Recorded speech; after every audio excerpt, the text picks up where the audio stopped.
In August 1955, I sailed from Southampton to Hong Kong on my way to Beijing to study Chinese. This beast here is an imitation, it's not an original, of a Tang dynasty camel. And it used to sit with his companion piece, a horse, in the residence in Beijing when I was the ambassador between 1988 to 1991. And the camel reminded me of the very first time I was in Beijing, because it was entirely the same. You'd have recognized it if you'd gone there in the 16th century, 15th century, as the capital built by Yongle, the emperor, the second of the Ming emperors, who founded Beijing as the capital of China. In those days, it was just exactly a walled city, the Tartar city and the Chinese cities of the south. It had a number of gates all the way around, and it was very exciting to see a total wall all the way around the city of Peking. Now, the contrast between 1955 and today is enormous.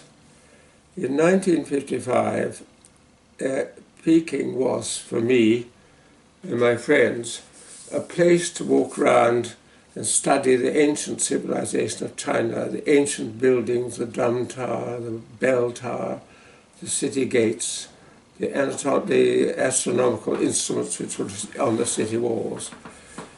And it seemed to me that Peking then was like a treasure in aspic. You could walk around and perk up 5 or 6 centuries of Chinese history and Chinese architecture.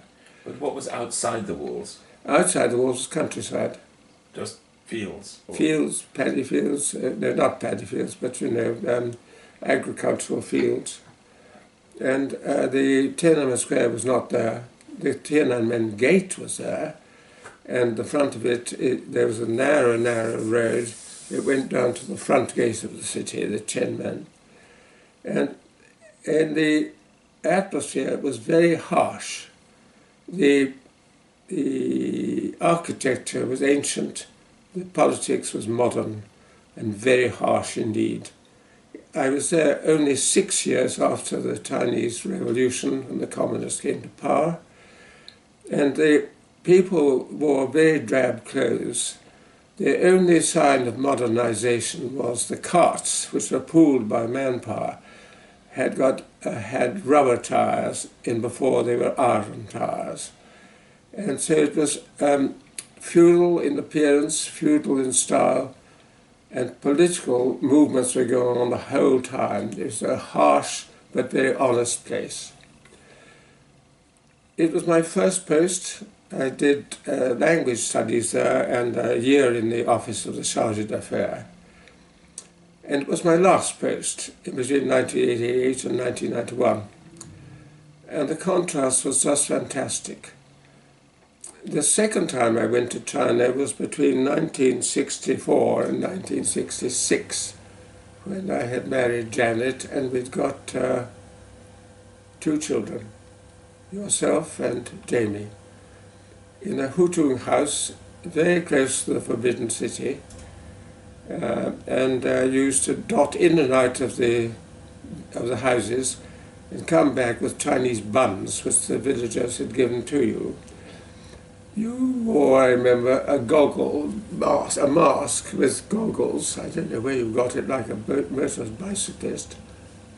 There are lovely photographs of the 2 of you standing in front of our house, a typical Chinese house, on the plinths on either side, looking like lions.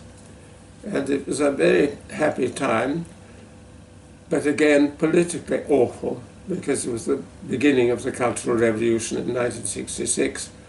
We had a sentry box outside the house with a guard in it with a fixed bayonet. And I was annoyed at this because I thought it was an intrusion on our privacy. In actual fact, it was a guard to stop us being messed up by the Red Guards. The Cultural Revolution was a ghastly time in China, a very awful time.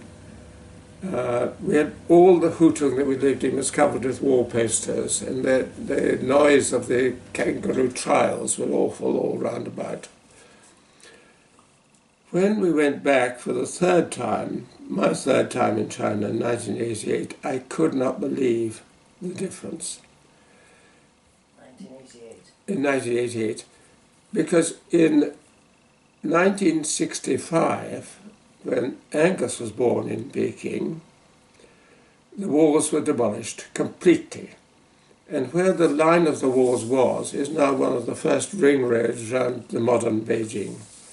There are now 6 highways around Beijing, about the size of the M25, 6 of these round and round in the city. The population of China when I first went was 580 million. By then it had grown to, but now it will be in the middle of this century 1.6 billion people. So not only did the population expand, but actually the city expanded and grew and grew and grew to the modern city it is today with traffic jams and all the rest of it. The huge turning point happened after the death of Mao Zedong. Deng Xiaoping came to power, and the first thing he did was to say that China had to open up to the outside world. And gradually, since that opening to the outside world began in 1978 until 2016, the city has grown more and more to integrate with the outside world. The economy has grown enormously. The fashions have grown. It was delightful to go back in 1988 and see boys and girls bicycling down the streets in Western dress, holding hands. The atmosphere was so much more liberal, friendly, open to the outside world. In the 50s, you remember seeing camels going through the streets, or was it? The first thing that I saw when I went to China, we took a long time to go from Hong Kong to Shanghai to Beijing by train, and the train went past the south wall of the city and then through the gate towards Tiananmen Square, quite near there, where Tiananmen Square is now. The station was there. And as you pass one of the city gates, a huge fortress called the Fox Tower, I looked out the train window and I saw a line of camels, rather like this, half a dozen camels with sacks of coal on their backs, being led by a man at the beginning of the line of them. They were carrying coal from the coal mines to the west of Peking through to be got to Tianjin to export or to go somewhere, I don't remember, but it was just a line of camels. I wasn't expecting camels in China, and it was a vision that's been with me ever since.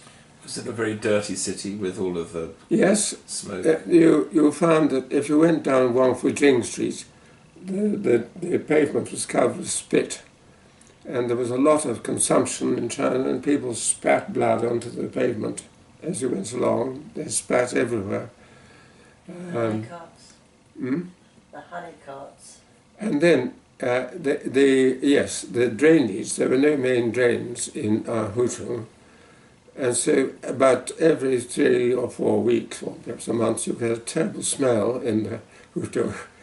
And a cart came around, we called them the honey carts, because we'd pick up all the detritus and all the waste from the what do you call them, cesspits? Septic tanks. Septic tanks in every house. It'd spoon out all the stuff into the canvas bag on their back. They hooked it out, popped it in the bag, and then emptied it into the honey cart and took it away to some god-awful place. So it was, there were no public lavatories, really. So the smell in Peking was quite strong. usually. And was it noisy back then in the 50s? Or? Well, nothing but bicycles. They would be like a flock of bees. You'd see a crowd of people, maybe 200 or 300 people bicycling through the streets. And then you'd see buses with, on top of the buses, a great big bag of gas, which went down into the back of the engine and propelled the buses forward. There were gas tanks on top of the buses. A canvas bag. A canvas bag full of gas on top of the bus. Very peculiar. And so, is the characters for a bus? Is it public? Public altogether gas chariot. Gung gung cheetah. Public altogether 4 characters. Public altogether gas chariot. And they literally were powered by gas. And they were gas chariots. And how about the hunt? You went hunting duck yes. in the outside Yes, city gates, or? In my fitness of youth, I bought a 16-bore shotgun left behind from someone in Tianjin. And with my head of mission, Con O'Neill, we used to go shooting way beyond the Great Wall. You could walk way beyond the get by car beyond the Great Wall and shoot pheasant there. And we used to go down to the Marco Polo Bridge, where the Yungding River, the everlastingly fixed river, had a huge sandbanks on either side, where you had sand grouse, all sort of game birds roosted there. Con O'Neill was an expert shot. Bastards? Ah, yes. And we saw bustard on these banks. A bustard is about the size of a turkey. He had a 12-bore shotgun, I had a 16-bore shotgun. We mostly had duck pellets, I mean, number 6 or so. If you're trying to shoot a turkey flying 400 or 500 feet above you, you need a number 1 shot, which is like a great round ball. And you got to hit it very hard. The way we did it was, Con O'Neill invented a suit of Hessian.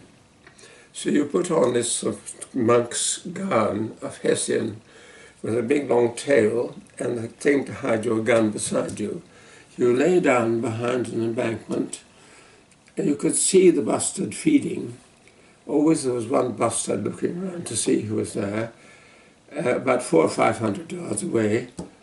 Con O'Neill's wife, a German baroness, was sent round the back to scare the birds, and they took off and flew. It took them about 300 or 400 yards to get airborne, and as they got up and up and up, they would be 400 or 500 feet above us. And all we did was bang, bang, bang, bang, bang, and we heard the pellets rattle off their chests. They just bounced off and they flew on. We never got a single bustard ever. Anyway, nowadays, look at the city is just totally different from the medieval thing. So you went from the 15th century to the 21st century in a matter of decades. 30 years. 30 years. Amazing. And the secret of Deng's policy was this. He kept political stability in China. So you didn't get out of line, you didn't dare oppose the government because they were afraid of a revolution, another revolution. But he opened the door for the Chinese energy and the Chinese capacity for trade to have full reign. And that energy and that enterprise and that commercial and capitalist way of life has made China expand and expand, expand. It's now a great powerhouse. And so the man of the match was Deng Xiaoping.